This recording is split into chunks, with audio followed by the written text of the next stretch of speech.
We've got two more acts in this section. Literally falling. Oh yeah. Neither of them I've seen live before. I'm really excited to see both of them. This first act, you're going to love him. Please on stage, wonderful Nathan Virica!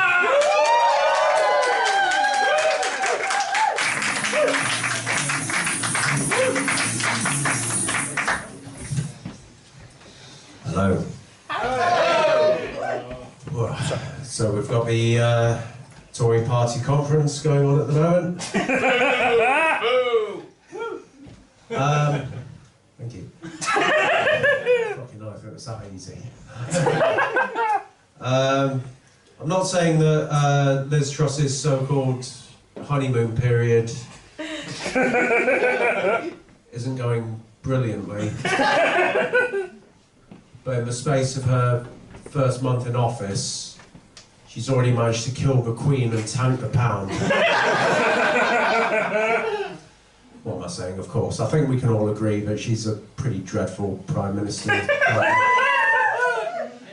But on the plus side, I don't think it'll be too difficult to assassinate her.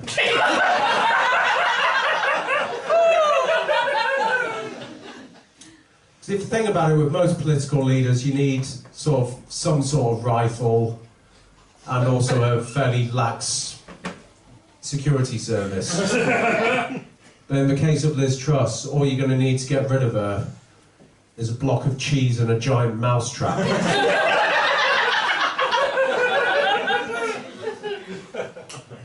Of course, she's replacing Boris Johnson.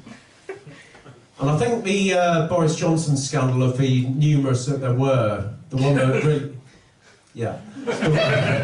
the one that really summed him up perfectly, broke just before, the week before all the slew of resignations. It was broken by Private Eye. I don't know if you've heard about it, but basically the scandal broke that back in 2018, Carrie Symonds, as she was then, was caught giving oral sex to Boris Johnson. Yeah, she knows.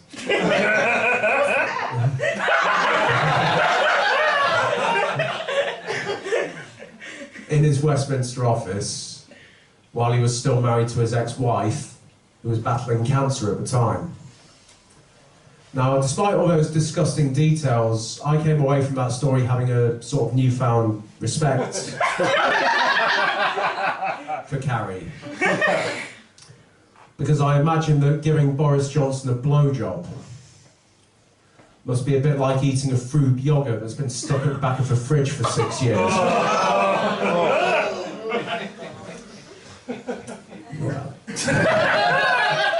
When you go to sleep tonight, remember I put that image in your head. Also mentioned the Queen, to go on to a slightly less controversial now. Obviously we had the funeral, don't know how many of you watched it. No, exactly. I mean, the thing is, it was on every channel as well. Apart from Channel 5, who opted instead to show the Emoji Movie. In that time slot. And I mean, it took over a decade, but this scenario finally answered the question for me. Under what circumstances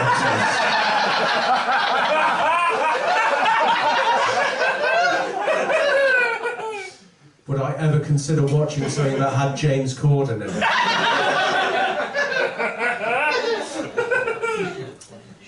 And of course, prior to that, we had the queue, didn't we? People from you know, of all genders, all ages, and from all over the world, queuing up for up to 24 hours just to see the Queen's coffin. And in fact, the last time that many people, and that many specifically young girls, felt obliged to queue up to see something cold and stiff was outside Prince Andrew's bedroom at Jeffrey Epstein's house.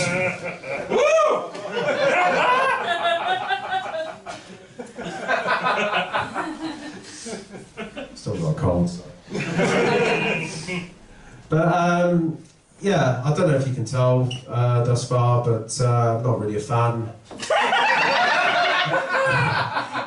of the institution of the monarchy. And it kind of annoys me when you tell monarchists that, and they kind of reveal themselves to be monarchists immediately afterwards, and their response is always something akin to, oh, but think about all the money they bring in from tourism. And you kind of think, hey, do they really? How much of that do you see in your bank account? And B, do you reckon prior to the French Revolution, the following conversation ever took place anywhere in France? Jean-Pierre, this is très malheureusement. The king and his madame, they rule so cruelly and callously, as they live in such luxury. We must storm the Bastille, overthrow them, and remove their têtes. Vive la France! No, Emmanuel. If we do this, then think of the incredibly adverse effects on the tourism industry. Without King Louis XVI and his Madame, Marie Antoinette, how will we sell crappy details and commemorative coffee cups to American visitors? Yeah, I'm breaking into character comedy as a way. Those are the first two, Jean-Pierre and Emmanuel, the French peasants who for some reason speak in broken English and a replaceable accent. So yes, my name is Nathan Virica, and as you can probably tell from the way I'm dressed, I'm a failed musician.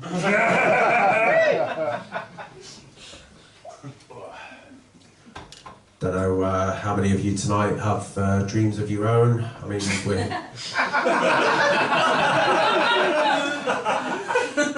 we're here on a Monday night, so I'm guessing not many of you. But on the off chance that you do, I'd say make sure you make a success of it, because otherwise you could be pleading for approval like this in a few years' time on a stage. But when I was like 20, 21, I had massive dreams of music superstardom. But in the end, the closest I ever got to emulating the likes of Bono or Gary Barlow was when I was late paying my council tax once. Yeah, okay, this is next. We've got The Masked Singer. No, The Masked Dancer, rather. I don't watch it, fuck it, this is just for material. Yeah, The Masked Dancer, back onto it. And also The Masked Singer, which is a precursor to it. Fucking...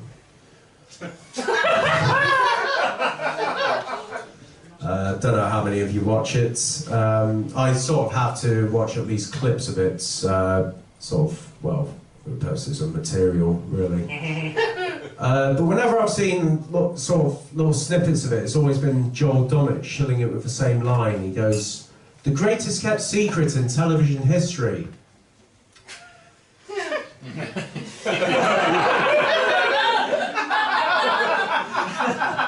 Now then.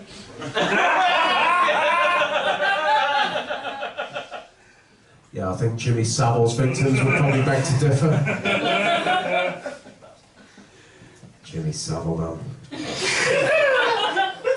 One of the worst things ever to come out of Leeds. Arguably second only to the Kaiser Chiefs.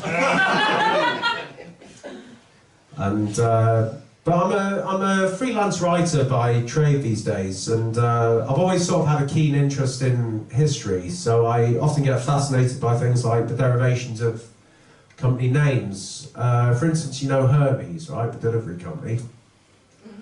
Yeah. Well, it turns out that's actually taken from ancient Greek mythology. Yeah? The company is...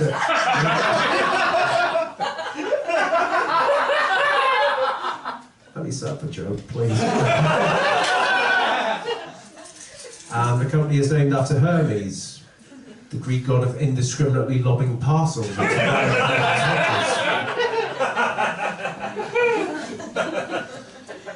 But I think in my life, the biggest thing that's happened is I've discovered that scented toilet paper is a thing. And this is what happens when your mum decides that she's going to come and stay with you for a few weeks. Stuff like this just turns up unsolicited in your house, and you sort of have to make the best of it. But to cut a long story short, I may be single. I may be the wrong side of 30, and I may be skint, but at least I now have a lovely lemony bellend that I can be proud of.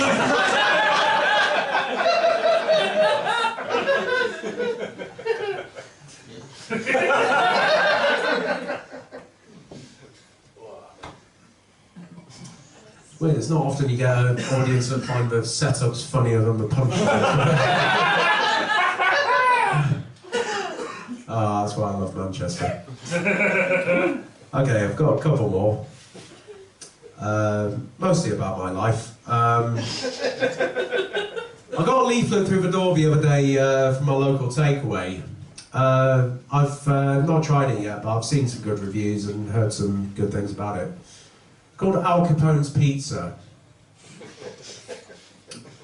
And it got me wondering, how come it's okay to name a business like that after some infamous criminals, but not others? Darling, do you fancy Ian Brady's fish and chips tonight?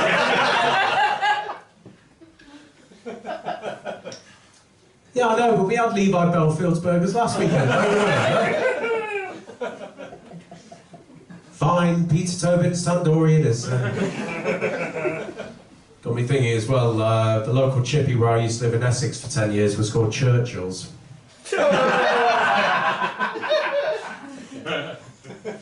So it stands to reason that somewhere in Munich there's an equivalent bratwurst and potato takeaway called Hitler's. Oh man. Okay, another sip of wine and then I'll tell you a personal story. When I say personal, I don't mean sexual, I mean actually quite dark. But I've decided it's humour worthy, so fuck it. I mean, and there's kind of a few of the other comics, maybe not tonight here, you know, but kind of on the circuit, they know. Recently I've been going through, I had a pretty hard time, and I actually spent a few days in the hospital. And if I could sum up the hospital experience for you, it basically, one day in the afternoon I sort of woke up groggy and, you know, mid-afternoon, and based on smell alone, I just assumed that one of the other patients on the ward had used the commode. And I woke up a bit more, started to get my faculties back. And it turned out that actually it was dinner time and what I could smell was the fucking hospital food.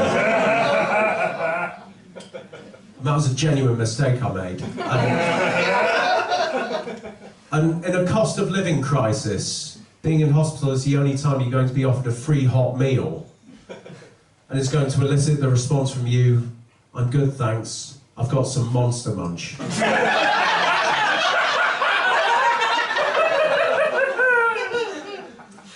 But the big thing that happened was probably on this, I think it was the second day, my memory's a bit hazy, but basically someone on my ward, another patient, actually died. And he was a fairly old and confused man. I never caught his name, but he, yeah, basically saw the whole thing unfold and watched the man die. A couple of hours later, I accidentally walked on this guy having a shit because he hadn't locked the door properly. It was another old guy. He was clearly confused, and you know, I saw everything, and I had to back out, and it forced me to use the toilet down the corridor. And it was while I was in there that I really started to think about everything that had happened that day.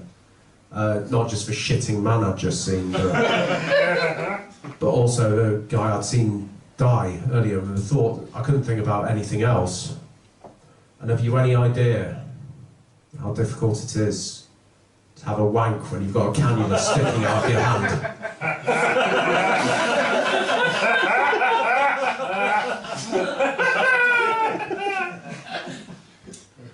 guess what I'm trying to say, in a sort of roundabout way, is save our NHS. Andy, you've been brilliant.